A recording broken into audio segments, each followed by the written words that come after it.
ایک بزرگ اور ایک پرندے کا واقعہ۔ راوی کہتے ہیں کہ ہماری ملاقات ایک بزرگ سے ہوئی۔ جب ہم عشاء کی نماز پڑھ چکے تو بزرگ نے فرمایا، کچھ کھاؤ گے؟ میں نے کہا ہاں۔ فرمایا، غار کے اندر درجے میں چلے جاؤ اور جو ملے کھا لو۔ میں اندر گیا تو ایک پتھر پر اخروٹ، منکی، خرنوب، سیب، انجیر، یہ سب چیزیں ایک ایک طرف رکھی ہوئی ہیں۔ میں نے جتنا چاہا ان میں سے کھا لیا۔ رات بھر وہ جاگتے ہی رہے۔ جب سحر کا وقت ہوا تو انہوں نے نماز وتر ادا کی، پھر جو کچھ موجود تھا اس میں سے کھایا اور بیٹھے رہے، یہاں تک کہ صبح فجر کی نماز ادا کی اور بیٹھے ہی بیٹھے سو گئے، حتیٰ کہ آفتاب طلوع ہو کر بقدر 2 نیزوں کے بلند ہو گیا تو کھڑے ہوئے اور وضو کر کے غار میں داخل ہو گئے۔ میں نے دریافت کیا کہ یہ میوہ کہاں سے آتا ہے؟ اس سے اچھا تو میں نے کبھی نہیں کھایا۔ فرمایا، یہ تم آنکھوں سے دیکھ لو گے۔ اتنے میں ایک پرندہ آیا جس کے دونوں بازو سفید اور سینہ سرخ اور گلا سبز تھا، اور اس کی چونچ میں منکی اور پاؤں کے بیچ میں اخروٹ تھے۔ اس نے منکی کو منکی پر اور اخروٹ کو اخروٹ پر رکھا۔ جب اس کے پروں کی آہٹ سنی تو فرمایا، تو نے دیکھ لیا؟ میں نے کہا ہاں۔ فرمایا، یہی پرندہ میرے پاس یہ چیزیں لاتا ہے 30 سال سے۔ میں نے پوچھا، دن میں کتنی بار آتا جاتا ہے؟ فرمایا، 7 بار۔ میں نے حساب کیا تو پرندہ 8 بار آیا اور گیا۔ میں نے ان سے ذکر کیا تو فرمایا، تمہارے واسطے 1 بار زیادہ لاتا ہے، اور ان کا لباس کیا چھال کا تھا جو کیلے کے مثل تھا۔ میں نے پوچھا، یہ کہاں سے آیا آپ کے پاس؟ فرمایا، یہی پرندہ عاشورے کے روز 10 ٹکڑے اس چھال کے لاتا ہے، میں اس کا کرتا یا پجامہ بنا لیتا ہوں۔ ان کے پاس ایک اس کے سوا بھی تھا جس سے وہ چھال دیتے تھے، اور وہی پھٹی پرانی چھال کے ٹکڑے ان کے نیچے بچے ہوئے تھے، اور ان کے پاس ایک پتھر تھا جس میں پانی ڈال کر اس کا پانی بالوں پر ملا جاتا تو بال اکھڑ جاتے۔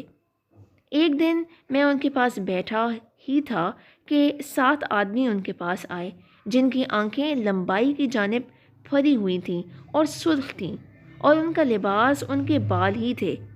مجھ سے فارسی میں فرمایا، ان سے نہ گھبراؤ، یہ مسلمان جن ہیں۔ ایک نے سورہ طے آپ کو سنائی اور دوسرے نے سورہ فرقان اور ایک نے سورہ رحمان کی کچھ آیتیں آپ سے سیکھیں، پھر وہ چلے گئے۔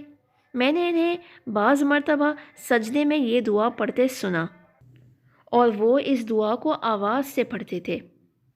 فرمایا، مجھے اس کا الہام کیا گیا۔ ایک رات میں یہ دعا پڑھ رہا تھا کہ میں نے ایک ہاتف کو کہتے سنا کہ جب تم یہ دعا مانگو تو آواز سے، یہ دعا مقبول ہے۔ میں ان کے پاس 24 روز تک رہا، پھر مجھ سے فرمایا کہ اپنا قصہ بیان کر، تو میرے پاس یہاں کیوں کر پہنچا؟ میں نے قصہ بیان کیا۔ فرمایا، اگر تیرا یہ قصہ پہلے معلوم ہوتا تو تجھے اپنے پاس اتنے دنوں نہ رہنے دیتا۔ تو نے اپنے ساتھیوں کو پریشان کیا، انہیں تاخیر کے سبب سے ندامت ہوگی۔ تمہارا ان کے پاس لوٹ جانا میرے پاس ٹھہرے رہنے سے اچھا ہے۔ میں نے کہا، میں راستہ نہیں جانتا۔ آپ خاموش ہو گئے۔ جب زوال کا وقت آیا تو فرمایا، اٹھو چلو۔ میں نے کہا، مجھے کچھ نصیحتیں کیجیے۔ فرمایا، ادب سیکھو اور بھوکا رہنا اختیار کر دو۔ مجھے امید ہے کہ تم قوم سے مل جاؤ گے، اور مجھے ایک ہدیہ بھی دیا، اور یہ کہ فرمایا، تم طواف زیارت کے دن زمزم اور مقام ابراہیم کے درمیان ڈھونڈو، ایک شخص ان صفات کا ملے گا، ان سے میرا سلام کہو اور اپنے واسطے دعا کی خواستگیری کرو۔ پھر وہ مجھے لے کر غار سے باہر نکلے۔ دیکھا تو ایک درندہ غار کے دروازے کے باہر کھڑا ہے۔ اس سے آپ نے کچھ کہا جسے میں نے سمجھا اور مجھ سے کہا، اس کے پیچھے پیچھے چلی جاؤ۔ جب وہ کھڑا ہو جائے اپنے سیدھے بائیں طرف دیکھنا، تمہیں راستہ مل جائے گا۔ وہ درندہ تھوڑی دیر میرے آگے چلا، پھر کھڑا ہو گیا۔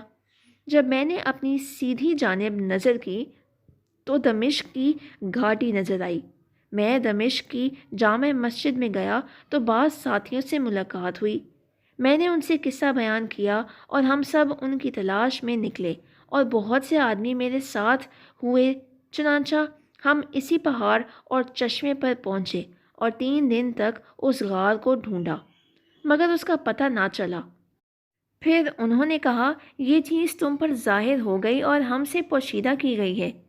میں ہر سال حج کرتا تھا اور اس شخص کو جس کا اس بزرگ نے پتہ دیا تھا تلاش کرتا تھا، وہ مجھے نہ ملے، حتیٰ کہ 8-10 برس گزر گئے۔ اس کے بعد میں نے اس شخص کو جن کا پتہ اس بزرگ نے دیا تھا زمزم اور مقام ابراہیم کے درمیان بعد اثر پایا۔ میں نے انہیں سلام کیا، انہوں نے جواب دیا۔ میں نے عرض کیا کہ آپ میرے لیے دعا فرمائیں، انہوں نے میرے واسطے چند دعائیں کیں۔ پھر میں نے کہا کہ ابراہیم کرمانی آپ کو سلام کہتے ہیں۔ انہوں نے دریافت کیا کہ تم نے انہیں کہاں دیکھا؟ میں نے کہا کوہ لبنان پر۔ مجھ سے کہا خدا ان پر رحم کرے۔ میں نے کہا کیا ان کی وفات ہو گئی؟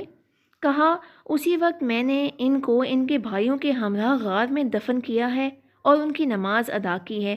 جب ہم غسل دیتے تھے تو اس وقت وہ پرندہ جو ان کے لیے میوے لایا کرتا تھا گر پڑا اور پر مارتے مارتے مر گیا۔ ہم نے اسے بھی ان کے پاؤں کے پاس دفنا دیا۔ پھر وہ شخص طواف کے واسطے چلے گئے۔ اس کے بعد میں نے انہیں نہیں دیکھا۔ بے شک اللہ والوں کی شان ہی نرالی ہوتی ہے۔ اللہ سے تعلق جڑنے کے بعد یہ دنیا سے بے نیاز ہو جاتے ہیں۔ انہیں دنیا کے اسباب کی کوئی ضرورت نہیں ہوتی ہے اور اللہ تعالیٰ خود غیب سے ان کی مدد فرماتے ہیں۔ اللہ تعالیٰ ہمیں بھی نیک بننے کی توفیق عطا فرمائے۔ آمین یا رب العالمین۔